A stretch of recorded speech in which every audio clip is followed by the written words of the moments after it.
Oui, bonjour les amis. Nous retrouvons aujourd'hui l'évangile de Luc, cette fois-ci au chapitre 5, les versets 1 à 11, pour un passage que nous avons déjà lu plusieurs fois, qui est celui de la pêche miraculeuse, mais cette fois-ci raconté par Luc. Or, un jour, la foule se serrait contre lui à l'écoute de la parole de Dieu. Il se tenait au bord du lac de Génézareth. Il vit 2 barques qui se trouvaient au bord du lac. Les pêcheurs qui en étaient descendus lavaient leurs filets. Il monta dans l'une des barques qui appartenait à Simon et demanda à celui-ci de quitter le rivage et d'avancer un peu. Puis il s'assit et de la barque, il enseignait les foules. Quand il eut fini de parler, il dit à Simon : « Avance en eau profonde et jetez vos filets pour attraper du poisson. » Alors Simon répondit : « Maître, nous avons peiné toute la nuit, sans ne rien prendre. Mais bon, sur ta parole, je vais jeter les filets. » Ils le firent et capturèrent une grande quantité de poissons. Leurs filets se déchiraient. Ils firent signe à leurs camarades de l'autre barque de venir les aider, et ceux-ci vinrent et ils remplirent les 2 barques, au point qu'elles enfonçaient. À cette vue, Simon-Pierre tomba aux genoux de Jésus en disant : « Seigneur, éloigne-toi de moi car je suis un coupable. » C'est que l'effroi l'avait saisi, lui et tous ceux qui étaient avec lui, devant la quantité de poissons qu'ils avaient pris. De même, Jacques et Jean, fils de Zébédée, qui étaient les compagnons de Simon. Alors Jésus dit à Simon : « Sois sans crainte, désormais ce sont des hommes que tu auras à capturer. » Ramenant alors les barques à terre et laissant tout, ils le suivirent. Voilà. Bon, c'est une histoire ancienne, qui était dans la tradition chrétienne, déjà avant Marc, que Marc a remis sur le papier. Alors le texte de Luc, en fait, est assez proche du texte de Marc, il y a très peu de différence. Par contre, ce qui est assez intéressant de voir, c'est la différence qu'il va y avoir avec l'évangile de Jean, car le même passage se retrouve au chapitre 21 de l'évangile de Jean. Alors, l'histoire, elle est connue, on la connaît tous.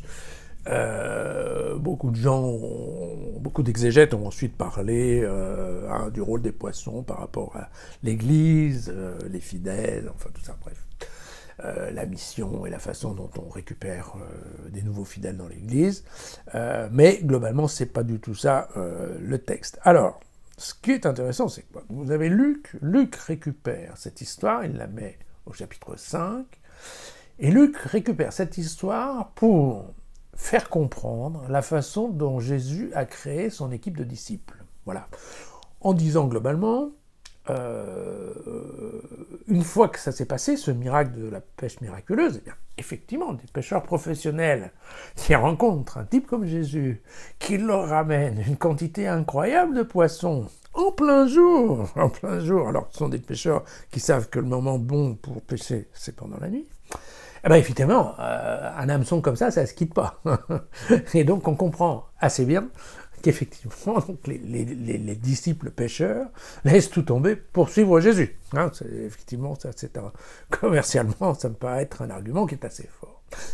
Par contre, l'inconvénient, c'est que si c'est une approche comme ça qui est au moment de la constitution de l'équipe des disciples, on a du mal à comprendre cette petite parole de Simon-Pierre, qui est soi-disant complètement époustouflé, atterré de voir la quantité de poissons qu'il ramène, et qui tout d'un coup se met à genoux en disant « je suis pécheur » ou « je suis coupable ».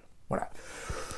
Alors la seule explication qu'on peut trouver dans ce genre d'opération, c'est de dire que, bon, probablement, peut-être, Pierre s'est rendu compte avant les autres que pour avoir la capacité de ramener autant de poissons, ça voulait dire que, en fait, Jésus n'était pas Jésus, mais il était Dieu, et vous savez, dans la tradition juive, on n'a absolument pas le droit de regarder Dieu en face, et donc, voilà, la seule façon qu'il trouve, c'est peut-être de se mettre à genoux et de dire, voilà, je suis un humble pécheur, mais quand même. Vous voyez que l'explication, elle ne tient pas debout. Alors Jean, lui, le fait contraire, il utilise le même passage à son chapitre 21, je vous rappelle quand même que c'est le dernier chapitre de Saint Jean, et lui utilise ce passage pour donner une image de la première rencontre de Jésus avec ses disciples, donc de Jésus ressuscité. Voilà. est au bord de la plage, et en fait, personne ne le reconnaît. Alors ça paraît quand même un peu bizarre, évidemment, on se dit, tiens, c'est quand même les disciples qui ont passé toute leur vie avec Jésus, Jésus est là ressuscité, ils ne le reconnaissent pas. Mais d'un autre côté, on se souvient que Saint Jean, voilà, Marie-Madeleine, elle a cru que c'était aussi le jardinier. Hein. Donc, après tout, bon, ben, effectivement, il paraît quand même que l'aspect de Jésus ressuscité n'est quand même pas tout à fait l'aspect de Jésus homme avant résurrection. Et donc, probablement, bon, il peut y avoir, voilà, la personne est ressuscitée, mais on ne la reconnaît pas, donc c'est pas tout à fait la même. Bon, voilà.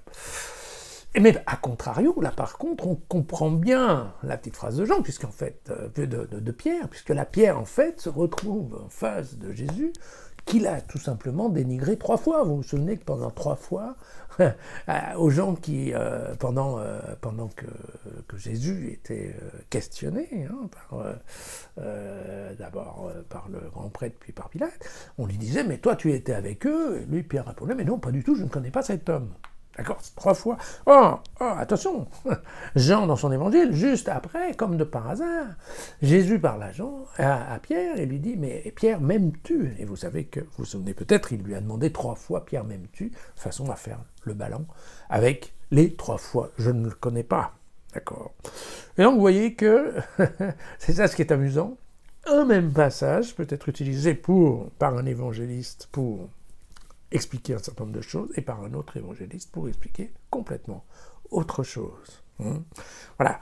Attention avec une chose, c'est pas parce que cette histoire est très ancienne qu'elle a été tout à fait transmise par les premiers chrétiens, c'est pas pour autant qu'elle est historique. D'accord? Il faut faire attention avec ça. Hein. La notion d'ancienneté dans les textes bibliques ou évangéliques n'a rien à voir avec la probabilité qu'effectivement cela se soit passé. Donc l'historicité de ce passage est probablement assez faible. D'accord. Et puis surtout, ben voilà, n'allez pas penser qu'en prenant un crucifix, vous allez à la pêche et que le poisson va mordre plus que 100. D'accord? Bon, à demain.